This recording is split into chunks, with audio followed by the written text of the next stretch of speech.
Salut les players, on se retrouve pour une nouvelle vidéo. Le Sénégal qui finit par l'emporter sur la pelouse du Burkina Faso, 1-0 score final. Et franchement, c'était un match archi plaisant à regarder. Franchement, c'était un très beau match entre les deux premiers de ce groupe 1. Vraiment, j'ai apprécié ce que j'ai vu. Le Sénégal, pardon, qui allait arracher sa qualification au bout du bout de ce match-là.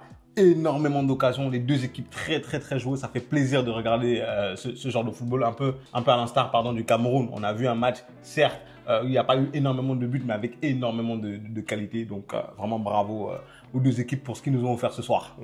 On va en parler de ce match qui s'est joué d'ailleurs à Bamako, qui ne s'est pas joué au Burkina. Exact, j'ai pas voulu te reprendre. J'ai pas voulu te reprendre. Je respecte. Dites-nous vous ce que vous avez pensé de la prestation, notamment de cette équipe des Lions de la Teranga. Et nous, on envoie le générique, c'est parti.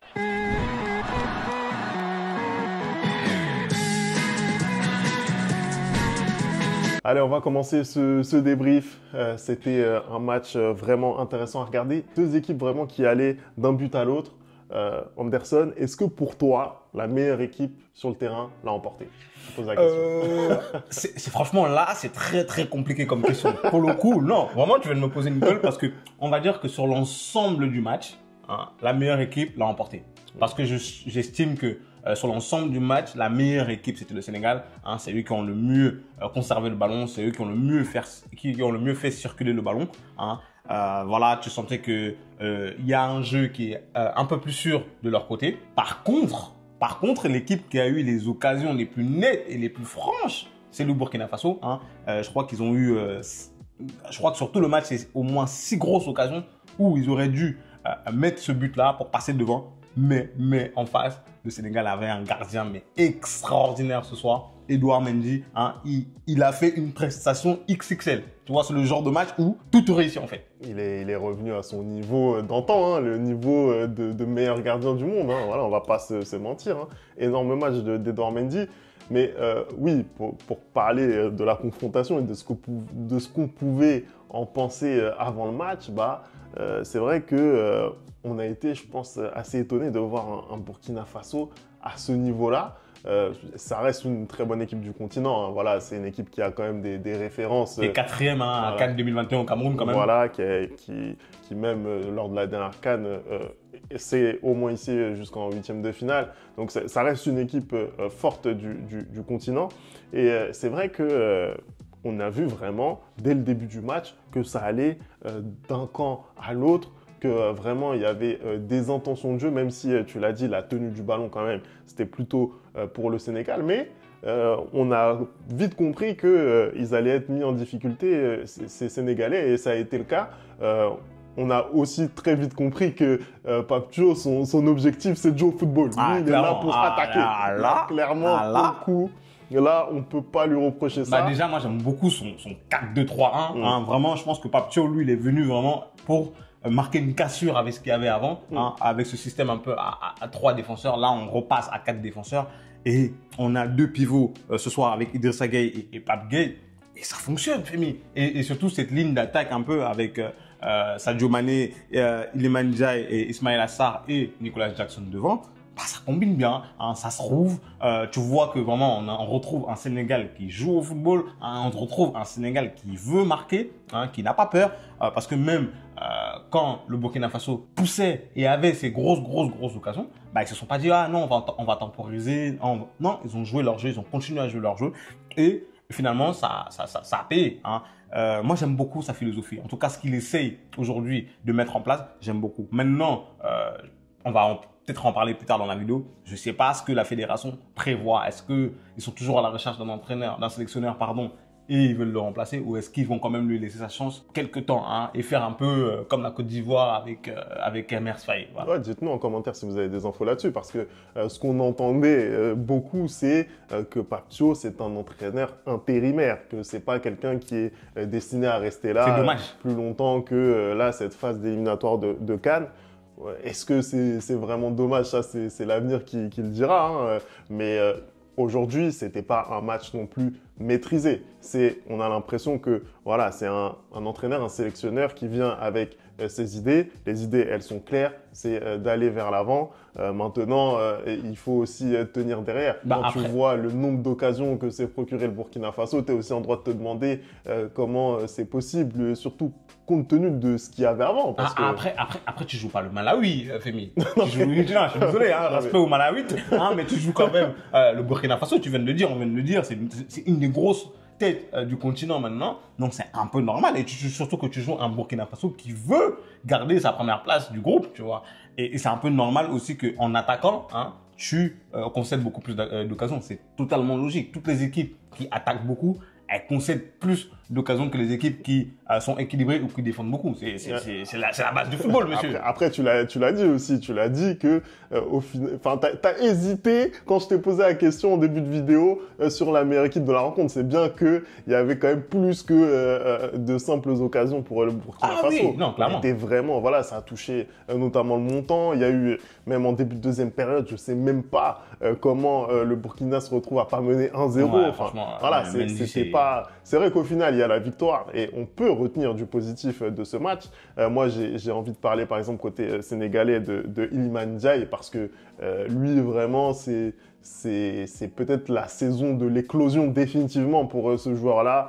Ça a été très compliqué pour lui quand il est allé à Marseille. On sait que c'était vraiment quelque chose qui le faisait rêver. Au final, la saison s'est pas passée comme il le souhaitait. Il n'a fait qu'une saison à l'OM.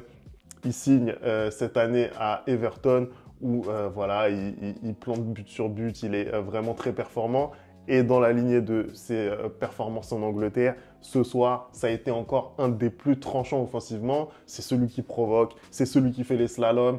On a moins vu, je trouve, un Sadio Mané, par exemple, sur le côté gauche, et notamment en première mi-temps, où c'était un petit peu plus discret pour lui. En deuxième mi-temps, c'était un peu mieux quand même. En deuxième mi-temps, c'était mieux pour lui. Mais voilà, je pense que Iliman Ndiaye, dans cette position un peu de numéro 10. Ouais, numéro 10, faux numéro 9 et tout. Ouais, etc. Ça lui convient bien. Je le trouve vraiment très intéressant, très très intéressant. Ça, c'est quelque chose que je voulais souligner. Moi, je veux parler aussi de Krépin Diatta, parce qu'on l'a retrouvé dans cette sélection sénégalaise. Je sais pas, je crois qu'il était suspendu ou un truc comme ça, ou il était blessé, je sais pas. Mais en tout cas, ce soir, je trouve que vraiment, il fait un très très bon match. En fait, c'est un des arrières qui se projette, mais très très bien.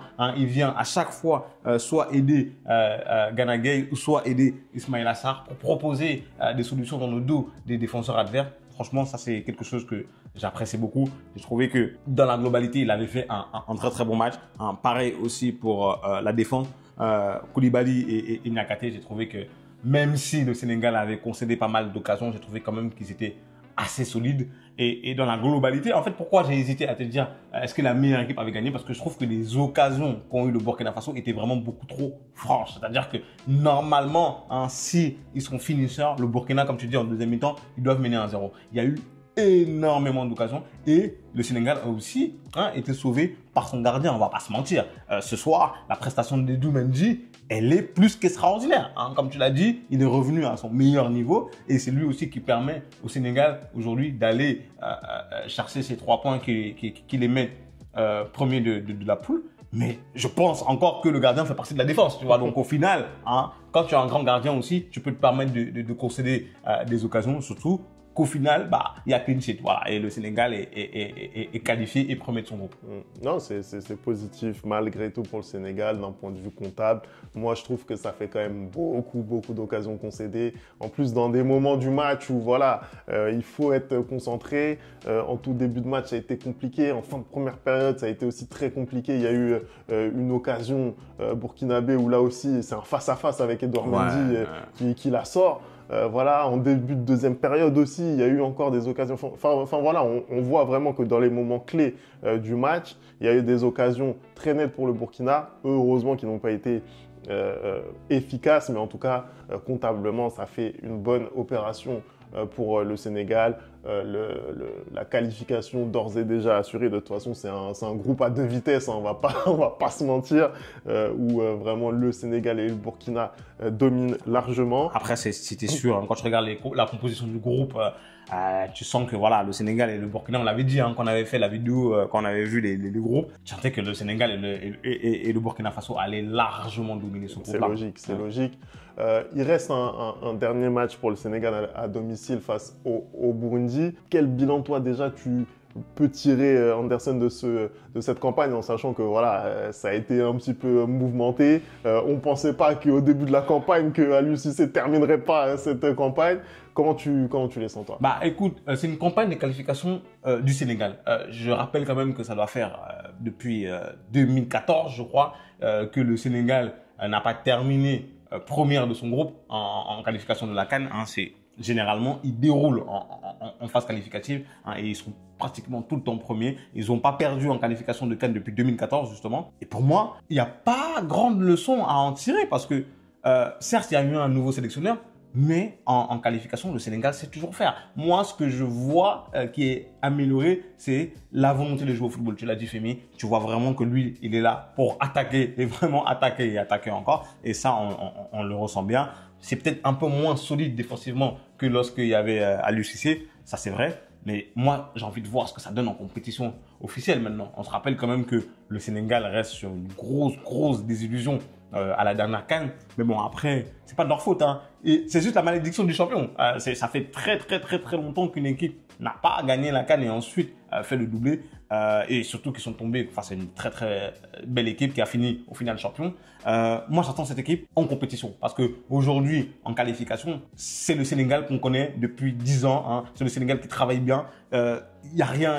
Il y a rien à en tirer, tu vois ce que je veux dire, il y a rien à en tirer. J'ai besoin de voir cette équipe contre les gros du continent pour voir si vraiment ils se sont remis de cette élimination à la CAN, si vraiment ils ont retrouvé leur niveau qu'ils ont affiché pendant 5-6 ans dans ce continent africain et pour voir si c'est Pape Thiaw, je ne sais pas s'il va continuer ou pas, s'il y a moyen d'avoir un futur avec cette sélection sénégalaise.